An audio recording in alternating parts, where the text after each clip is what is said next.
یو کس وی چې یو کس خپل خویندو ته حصہ نه ورکوي نو د ده نیک اعمال حج عمره او نور اعمال الله پاک سره قبلیږي او کنه.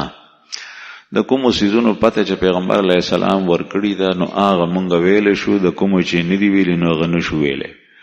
هر یو عمل ځان ځان ته دی. حج د سړي ځان ته عمل دی، موزې ځان ته عمل دی، خویندو ته حصہ ورکول دا ځان ته عمل دی. چې یو سړی خویندو ته حصہ ورکوي نو دا مطلب نه دی چې دی موزم نه کوي، حج دم نه کوي، عمره دی نه کوي، دا دی کوي خو هغه چې کوم عمل کې دی کمزوری دی هغه دې مو وکړي، خویندو ته د حصه م ورکړي، ځکه چې هغوی ته حصه نه ورکول لا ټیک نه ده. البته بعضې اعمال داسې دي چې د الله رسول فرمایلی دي چې ته دا عمل کې نو دا عمل دا بل عمل لی ورسره نه قبلیږي. مثلا حدیث مبارک کې راځي چې یو سړي شراب وسکل، شراب یې وسکل او بیا د شرابو نه دی توبه نو باسي نو 40 ورځو پورې مونځ نه قبلیږي. لم يتقبل الله له صلاة 40 صباحا. من شرب الخمر، چا شراب وسکل یو ځل نو 40 ورځې مونځ نه قبلیږي. بیا چې توبه وباسي نو الله جل شانه یې مونځ قبلی.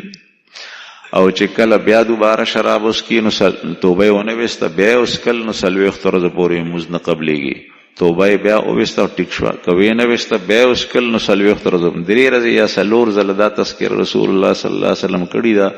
په آخر کې بیا فرمایي د 3 ځل نه پس یا د 4 ځل نه پس چې اوس دې توبه م وباسي نو توبه یې خدای نه قبلوي. او محدثین دا وایي د دې مطلب دا دی چې دی بیا کول نه پس چې کوم دی نو اوس د دا توبه نه ده، بلکې دی اصل لفظ د توبې استعمالوي او توبه نو باسي د توبې چې کوم، ځکه چې توبه کې شرایط هغه ما تاسو ته ذکر کړل. نو به هر حال دا حدیث کې ذکر راځي او چې کوم حدیث کې د کوم یو عمل په باره کې دا ذکر نه راځي نو سړی د خپل ځان نه نشي ویلی. دا خو هغه کس ته دعوت ورکولی تا چې دا تپوس کړی دی. مثلا که یو سړی خویندو ته حصه نه ورکوي او ته هغه ته وایي چې حج دې نه قبلیږي، مونځ دې نه قبلیږي، نو هغه به وایي چې نه قبلیږي، نو زه بیا څه کوم چې مونځ کوم.